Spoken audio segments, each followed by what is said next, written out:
officiers généraux, officiers supérieurs, officiers, sous-officiers, militaires du rang des forces armées et de sécurité.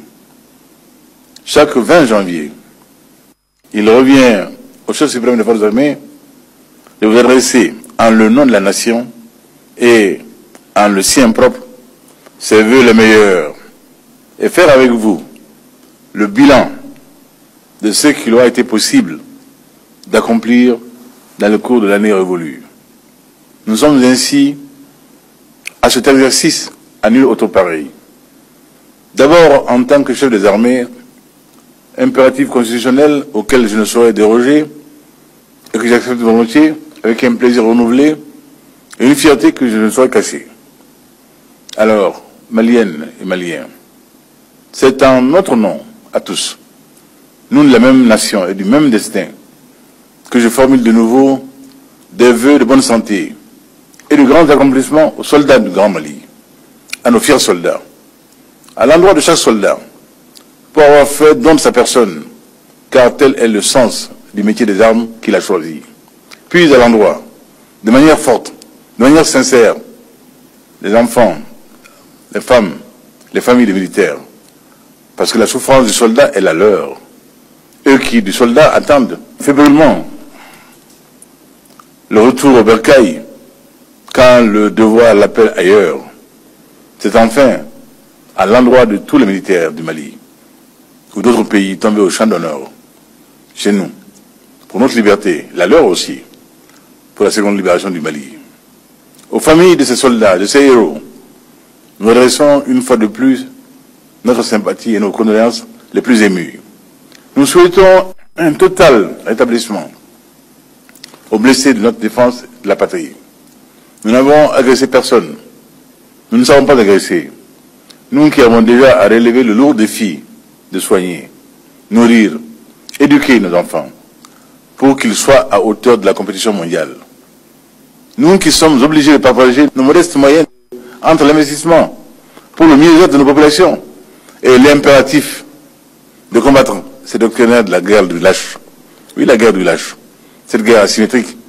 Eux qui prétendent, au suprême également, nous enseigner l'islam, à nous, les 10 héritiers d'Ahmed Baba, de Sidi al-Mokhtar Kunta, d'Askar Mohamed le Grand, de Cheikh Ouamadou, d'Alpha Nouhon Taïrou, de Mohamed Abdullah Souad, d'El Haj Omar Foutiyou, de Cheikh Amoula, de Sidi Moulibokan, de Dili et j'en passe.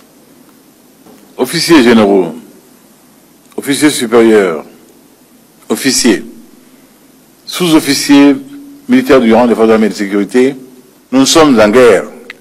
Une guerre imposée qui est loin d'être terminée, hélas. Parce que nous ne sommes pas engagés dans une guerre frontale. Nous sommes malgré nous entraînés dans une guerre où l'adversaire est une bombe artisanale enfouie sur nos passages.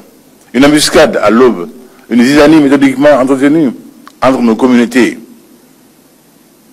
Une économie criminelle qui se nourrit de l'argent de la drogue, du trafic d'êtres humains et de bien d'autres odieuses transactions. Mais cette guerre ne nous laisse pas de choix. Ou nous la gagnons, ou nous cessons d'exister, qu'à Dieu ne plaise, en tant que nation, jalouse de ses principes de démocratie, de laïcité, de liberté, et de son histoire, son parcours. C'est pourquoi, interpellé par les lourds événements de 2012, où les 2 tiers du pays furent annexés en quelques mois, j'ai pris l'engagement solennel, dès mon investiture en septembre 2013, de restructurer nos forces de défense et de sécurité. Il s'agissait dans une œuvre de longue haleine, mais qui devait incessamment commencer, d'aider à l'émergence de forces véritablement professionnelles, républicaines, dédiées à la protection du territoire et des citoyens. Les différentes lois de programmation militaire et de programmation de la sécurité intérieure, qui traduisent une telle volonté politique, nous ont conduit à une restructuration profonde, j'allais dire à une refondation de nos forces de défense et de sécurité. La réforme structurelle et opérationnelle de nos forces de défense et de sécurité est en marche. Elle est une réalité, malgré des acquis fragiles. Notre décision et notre vœu sont que la montée en puissance de nos forces soit irréversible. Il ne s'agira plus de reculer, mais d'avancer. Chaque année un peu plus, chaque année un peu plus loin. pour que le Mali puisse assurer la défense et la sécurité des Maliens. Une armée réarmée à la fois techniquement, moralement et matériellement. C'est l'ambition minimale qui m'incombait de nourrir pour que notre outil de défense puisse réaliser ses objectifs et être notre outil également de décision politique. Cela veut dire des conditions décentes sur les théâtres d'opération, de meilleures incitations financières, une carrière plus active et mieux prévisible, une institutionnalisation de la solidarité nationale envers les militaires, y compris les compensations dues aux soldats tombés au champ d'honneur. La maîtrise du ciel est un objectif stratégique de la guerre asymétrique, parce qu'il constitue à bien des égards une riposte adéquate aux méthodes lâches des terroristes. Nous sommes résolument engagés sur ce front. Et d'autres acquisitions viendront s'ajouter à la flotte pour que le vecteur aérien ne soit plus notre talon d'Achille. Il a été. Officiers généraux, officiers supérieurs, officiers, sous-officiers, militaires du rang des forces armées de sécurité, défense rime avec sécurité. Il est à cet égard impératif d'accélérer la réforme du secteur de la sécurité par les mesures suivantes. L'opérationnalisation dirigeante et efficiente des engagements défense et sécurité de l'accord pour la paix et la réconciliation au Mali. La mise en place progressive d'un maillage cohérent du territoire, l'optimisation des moyens opérationnels, le renforcement des capacités opérationnelles des services de renseignement, l'amélioration du cadre de vie et du travail du personnel et du commandement. Cette réforme est en cours et les dividendes, Inch'Allah, ne devraient pas en tarder.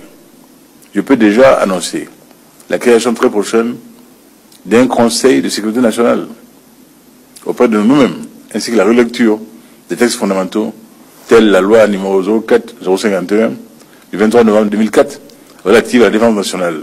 Par ailleurs, une attention soutenue à la mise en œuvre de l'accord pour la paix et la réconciliation au Mali, issu des procédures d'Alger, ainsi qu'aux conclusions des états généraux de la décentralisation, car c'est l'inflexion sur le local, la police de proximité, qui permettra de sécuriser réellement nos populations. Malgré une conjoncture difficile, les engagements du gouvernement ont été tenus et les résultats sont significatifs. Nos forces de défense et de sécurité ont pris le chemin du renouveau. Ces résultats n'auraient pas été possibles sans la discipline, la cohésion, l'esprit d'équipe, mais surtout le sens de l'effort que je vous invite à renforcer et à maintenir. Officiers généraux, officiers supérieurs, officiers, sous-officiers, militaires du rang des forces armées de sécurité, l'armée malienne, composante essentielle de la nation, est née et grandie avec la République. Elle fut l'œuvre du père de la nation malienne moderne, Modibo Keïta et de ses compagnons, dont le général Abdoulaye Soumaré, le colonel Sékou Traoré et bien d'autres de nos pères. Il est alors de simple mérite qu'en ce 20 janvier, ces patriotes visionnaires soient magnifiés. Ce devoir de gratitude est le minimum pour la République, surtout dans le deuil vif encore de celui qui vient de nous quitter, l'un des tout derniers, le docteur Ousseydou Badian Kouyaté, qui fut de cette grande épopée glorieuse du Mali moderne. Notre armée s'est par la suite construite sur 12 générations. Elle est jeune, très jeune. Elle connut des hauts et des bas. Mais plus que jamais, j'ai conscience aujourd'hui, tirant les leçons du passé et celles du jour, qu'elle doit être une armée véritablement nationale, inclusive. Elle doit être le melting pot, le creuset de l'intégration nationale, le reflet du vivre ensemble. Les mesures en cours ainsi que celles prévues dans le domaine du DDR, des armements, de mobilisation et d'insertion sont à cet égard un pas dans la bonne direction. De la même manière, il nous faudra insister sur une armée respectueuse des droits humains et humanitaires.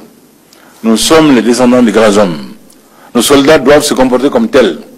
Ils ne doivent pas faire peur aux populations, mais leur inspirer confiance. Que ce 20 janvier soit entendu mon appel aux soldats maliens pour le respect en toutes circonstances des droits fondamentaux des citoyens.